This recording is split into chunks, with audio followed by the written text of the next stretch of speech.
Hello, everyone. You are listening to the latest Flyers Talk podcast presented by Great Railing. I am Jordan Hall, and I am thrilled to be joined by Ashlyn Sullivan, our Flyers pre and post game live host. We are at Rivers Casino in Philadelphia, and Ashlyn, the Flyers are on their longest break of the season. 8 days between games. They don't play again until Monday against the Islanders at home. The All Star festivities are this weekend, and Ashlyn, between breaks, the holiday break to this current break, the Flyers made some progress. They went 10-4-2. They're 21-21-9 on the season, a lot better than where they were last year at this point.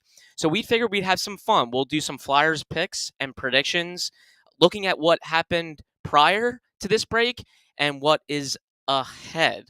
So I will quickly go through the topics that we're going to hit to tease them. We're going to pick who has shown out, who hasn't shown enough, best defender, team MVP, most likely to be moved at the trade deadline, and then a candidate unlikely to be moved, but don't rule it out.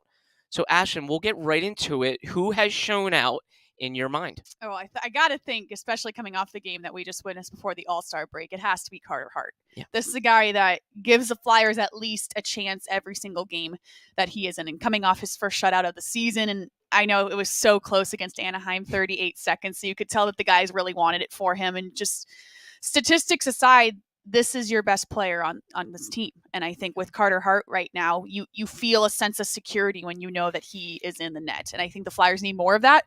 But I think no question, I mean, he has 3 games with 40 or more saves this season, and he's won all 3 of those. It's just when he's on, you can feel it. You know he's on. So I have to give it to Carter Hart. Yeah, going into the All-Star break on a shutout, I was watching post-game live, and you guys all laughed about facing more shots is like better for him. Yeah. Like, how astounding is it that he's better when he's facing 35, 36, 40 shots? It almost seems kind of like you get into a groove. And Yeah. at that point, you know, no matter what's thrown at him, he's going to stop it. And it is so true. It's like when he gets to like 25 threshold, Al, Scott, and I are looking at each other like, he's fine. You know, throw 25 more at him, no problem. It's like he almost gets to that comfort zone where nothing can faze him. Yeah.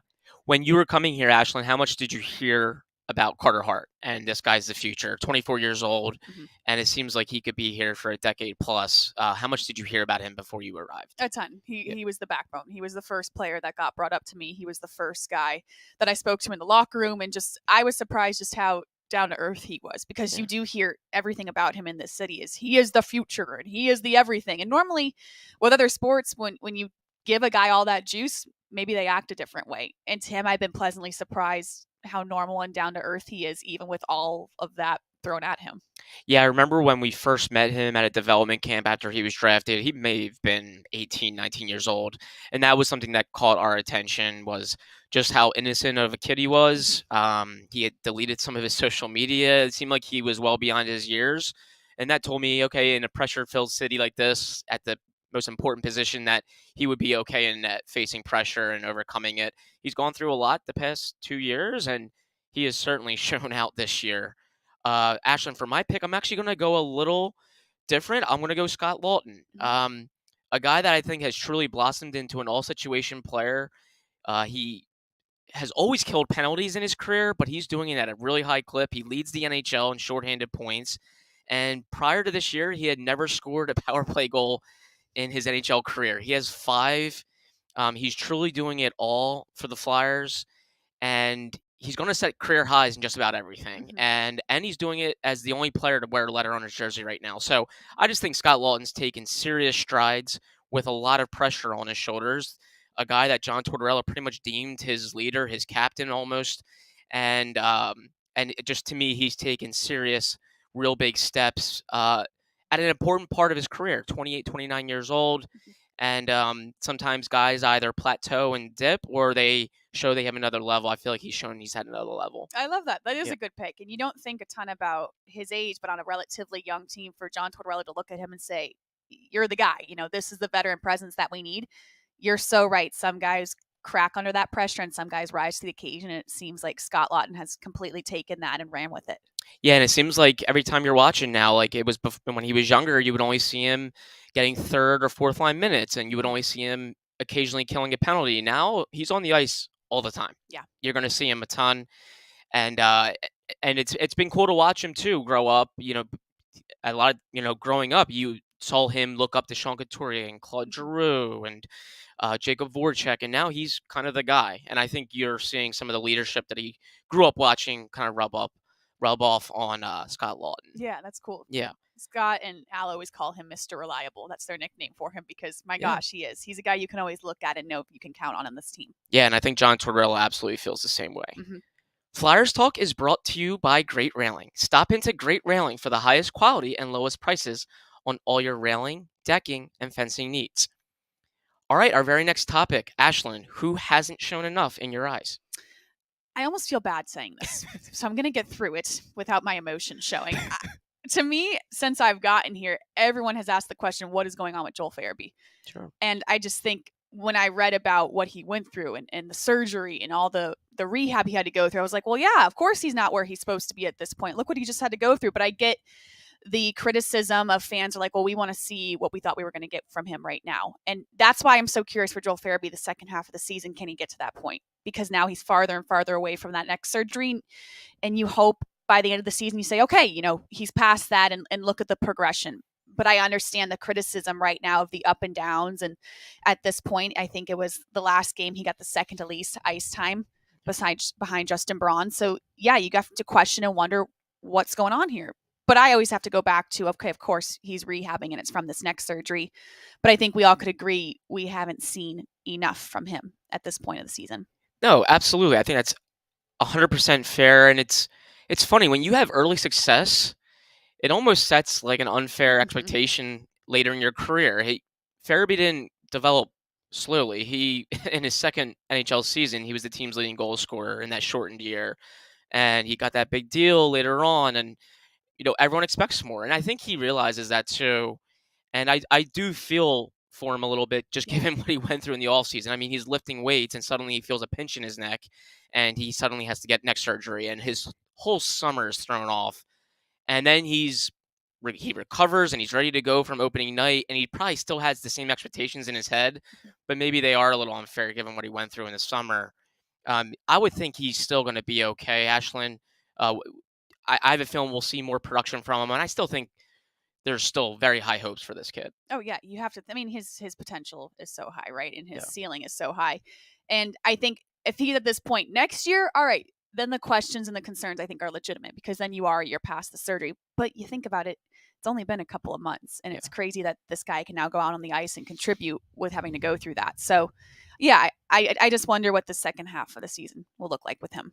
And we chatted with him in New Jersey. I think it was December, about mid-December, up in Newark, and he was so mature about the skid he was facing Mhm. points wise. I know you've chatted with him too. Is maturity something that stands out in your eyes with him? Oh my gosh, yeah. Yeah, And I was reading, how young he is. And yeah, truthfully, I didn't know how young he was after talking to him. I figured he was in the mix and then I read how young he was. I was like, whoa. I was like taken aback by it. I didn't yeah, realize that. So yeah, I think to go through these situations and to not be too hard on yourself and know it's gonna come is definitely a sense of maturity. absolutely. And yeah, I'll go someone different. Farabee's a good one. It came right to mind for me too, Ashlyn. But I honestly had someone else other than Farabee. I had Travis Sanheim. Um, I just think with the new deal and what he did last year, team's most improved player, best defenseman, I really figured he would have more offensive production. I thought the Flyers wanted him to push the envelope a little bit more, move the puck with his legs, and put up more points. And he went through a stretch from November into early December where he was really good.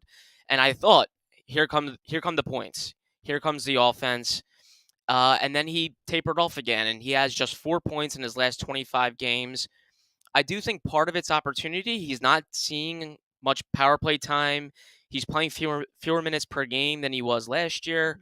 And he's playing with Tony DeAngelo right now, who's also an offensive minded guy. So I think it does force Sanheim to play more defense and focus more on that side of the game. And I think he's been fine defensively. I don't think he's been great. I don't think he's been bad. But I think part of his game is offense, and I think he needs to show more offense.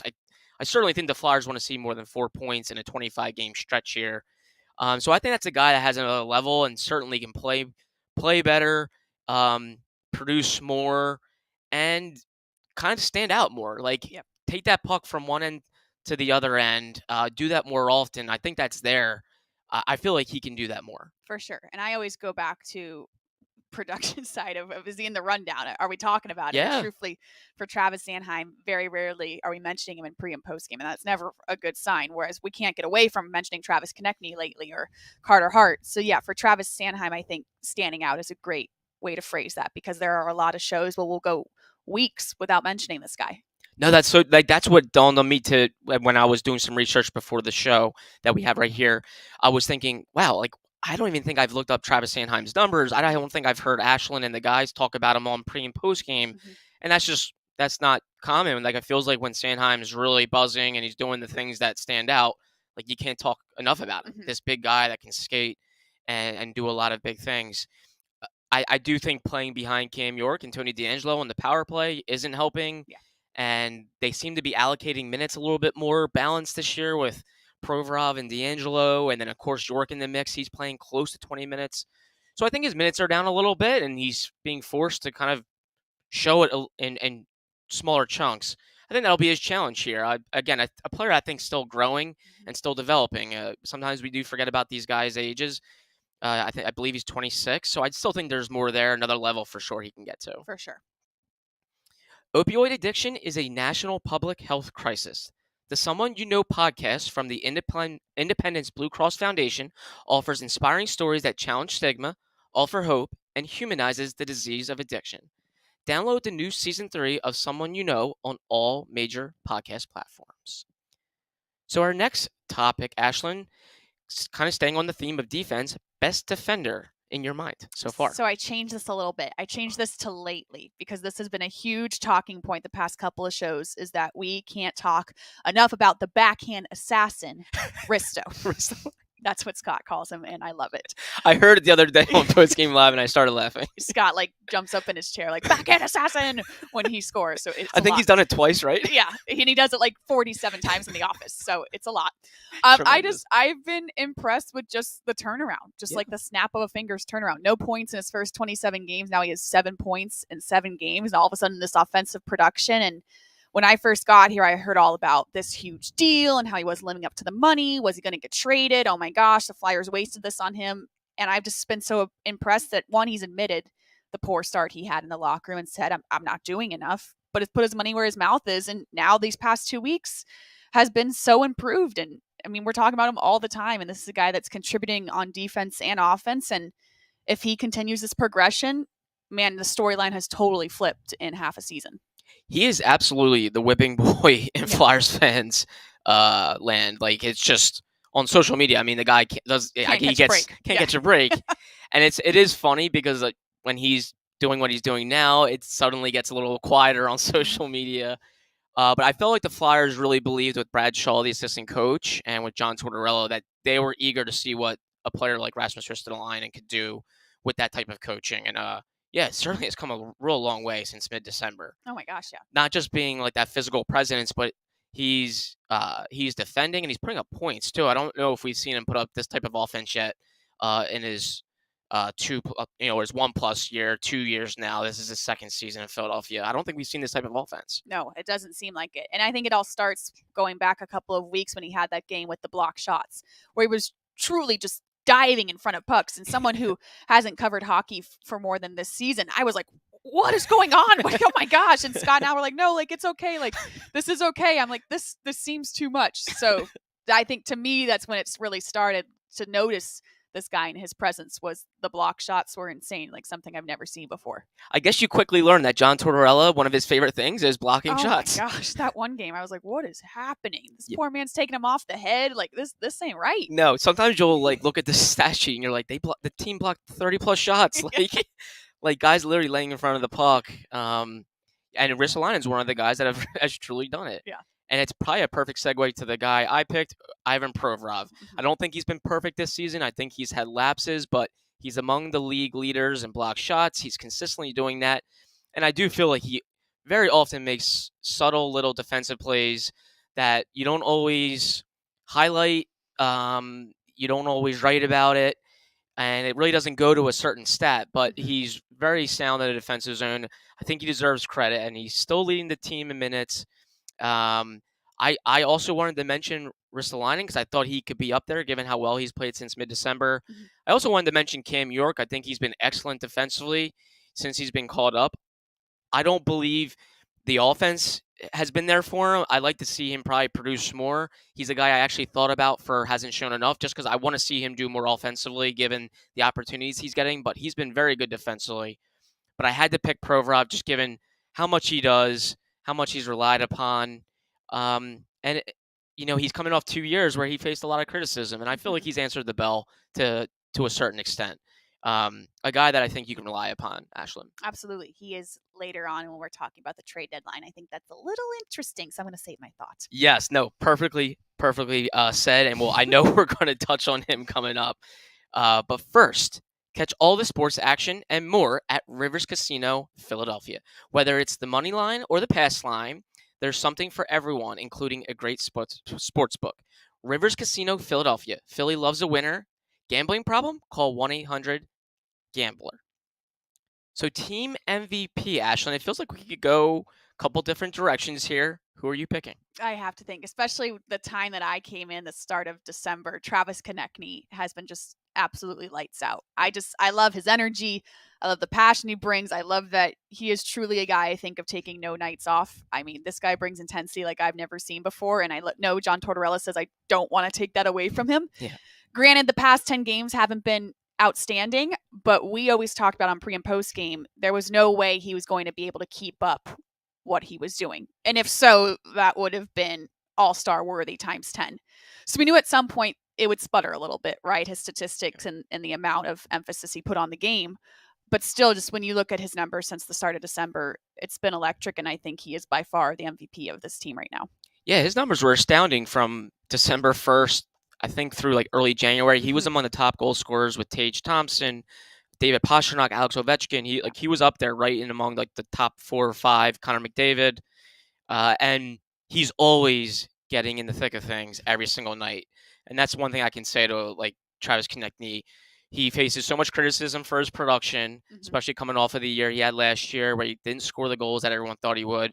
This year he's scoring the goals, but if he's not, he's also right in the thick of things, stirring the pot. That's what the Flyers, I think, feed off of. Yeah. Are you surprised, Ashton, with how small of a guy he is? But he's probably one of the top players that's going to get in other people's faces and try to draw penalties. I think that's just his energy, right? That stirring the pot is the perfect analogy for him, because if someone's chirping, if someone's making noise, it always is him, and I love that about him. And I love how John Tortorella admits repeatedly, like, we're not going to talk about that. We're not going to take that away from him, because that would totally change who he is as a player. You can't tell him to slow down. You can't tell him to be quiet. You can't tell him to stay in his lane. That's just very clear. That's not the player he's meant to be.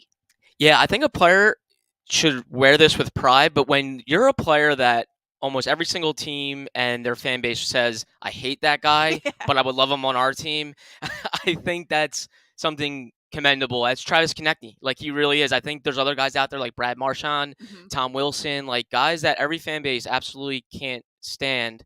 But if they were on their team, they would love them. And I think players too. Travis Konechny, just given how much he's like jawing at people. No, I'd hate him too. Yeah, right. Like, he's like a pest. He's like a smaller guy that just doesn't shut up at times. I think Kevin Hayes once said that he had other people tell him like, "Yo, this guy doesn't shut up." Yes. But that's what you want on your team. It certainly seems like he's always in it. And I think he's going to set career highs too, Ashlyn, in many categories. Yeah, we did. I remember we did a Christmas piece, and it was like, who would you least want to spend Christmas break with? And I think Travis Konechny got 5 votes of how they wouldn't want to spend 5 days with him. 5 of like 6 or 7 guys, yes. Yeah. Not good That sign. that is awesome. Well, I'm glad. I'm going actually a different angle. I'm going Carter Hart, a guy that you picked has shown out, and absolutely so. I just wonder where the team would be if they didn't have Carter Hart. A guy that has faced a ton of shots, and on a team that's been up and down, went through a 10-game losing streak, his numbers are really, really good. And I really think Carter Hart, if he was on a team like the Jets, who are known for defending, or one of the top teams in the league, like the Bruins, or name any of those top teams in the top 5 or 6 of the league, like his numbers would be Vezina worthy. I really do believe that. I think he's been there pretty much every single night, aside from when he briefly got hurt and had to miss about 3 or 4 games. I think he's been the backbone of the team, as you mentioned. And I really think he's benefited from a coach like John Tortorella, who's known to make life easier on the goalie, allow his goalie to see the shot, stop the shot. Uh, I just think he's been the team MVP. I just think he's been very, very important, and he has really answered a lot of questions that, similar to some other players, the team hasn't been very good the past 2 years. Especially last year, they were awful, and a lot of people wanted to see what Carter Hart would be with John Tortorella, and could he take steps? I feel like he's taken big steps, and he's really proven that he's the goalie of the future. So for me, Carter Hart, team MVP, and Ashlyn, I'm eager to see where he finishes up this year. Oh my gosh, yeah. And it's so when you think about a team like this without Carter Hart, I cringe. I'm like, I can't think about a team like without Carter Hart right now. So that's a great sign for him of why he's MVP, because if it wasn't him, every other night, I think the storyline of the season would be very different.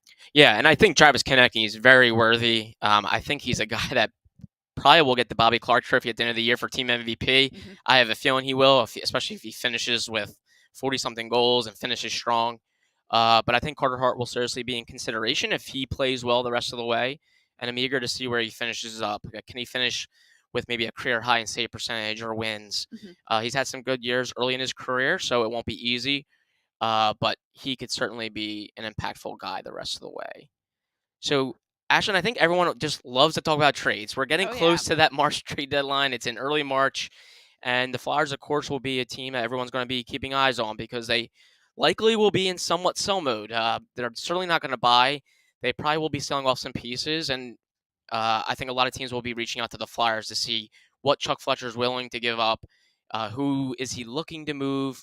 There are some clear-cut candidates and maybe some ones that aren't clear-cut, but most likely to be moved at that deadline. Who is it in your mind? I think it has to be JVR. I mean, Yeah. I've been told about that since the day I got here. Is this trade deadline one is going to be active for the Flyers? They're up against the cap, and they're in a position to sell some of their older pieces. And I think when you look at JVR and his contract situation, he's on the final year of a 5-year deal.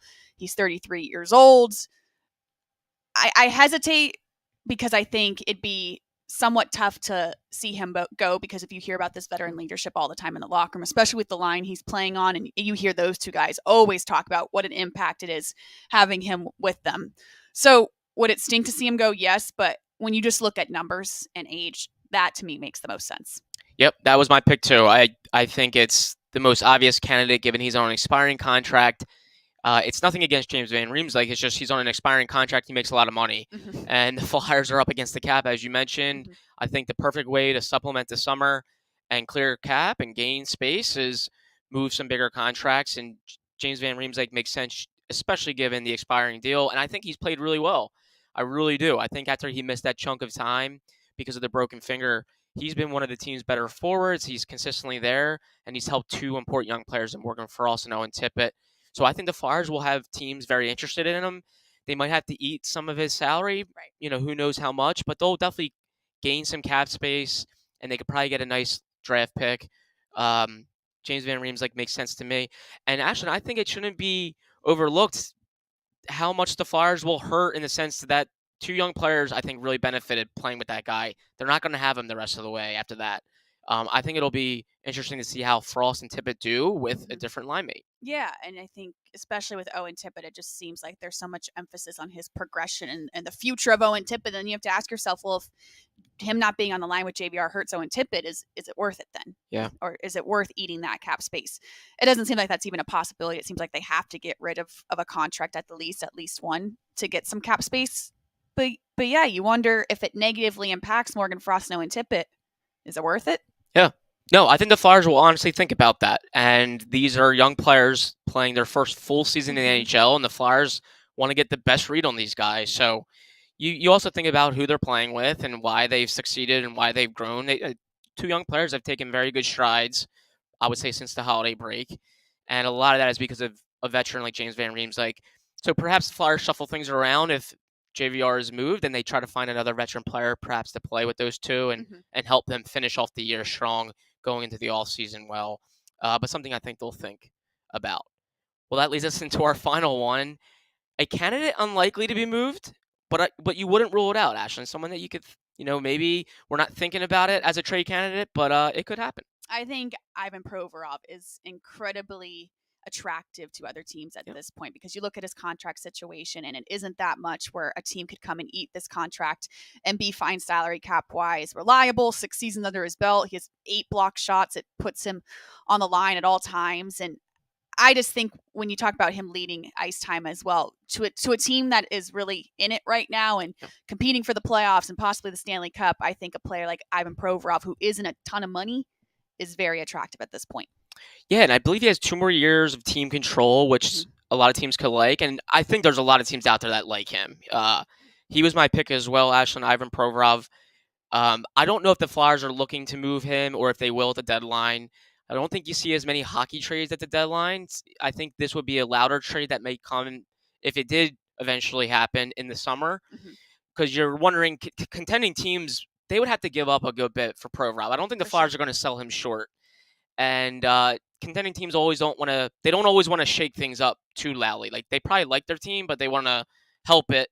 And one more piece, right? Yeah, you would have to subtract a lot, I think, to get an Ivan Provorov. But I think the Flyers are going to look around and I think certainly listen on him, given what he can do. But they might wonder, does he fit over the next couple of years? He's certainly been a polarizing figure, I think, at times with this team. Some people wonder if he's a top pair defenseman. Like, is he a 1A, a 1B? Does he need a guy next to him to really thrive, or can he be the guy that kind of carries his partner? So I think he's certainly a polarizing figure, maybe within hockey circles. So it'll be interesting to see, will the Flyers get a lot of callers? How willing will they be to listen? And what could they get for him? That was my pick as well. But Ashlyn, I don't think the Flyers would have a major problem if this guy stays here going into the summer. No, and especially it's not like you have to send him off because of the contract situation. JVR, you make the argument, gosh, I don't know if we can eat that money. Whereas Provorov, he's in a friendly cap situation where, you'd have to get a lot to make it make sense for the Flyers. Exactly. And you don't want to lose James Van Riemsdyk for nothing. And that's the real reality of him going into the all season on an expiring deal. He would likely sign elsewhere and you would get nothing for him. Provorov still has some team control. Don't have to move him. You don't want to make a rash decision on a guy that's, still in his mid-20s and does as much as he does. So I think the Flyers are going to balance. Is this guy a cornerstone, or could he help us free up some cap and get something really big in return, and we can make do with some of the maybe young D that they have coming up?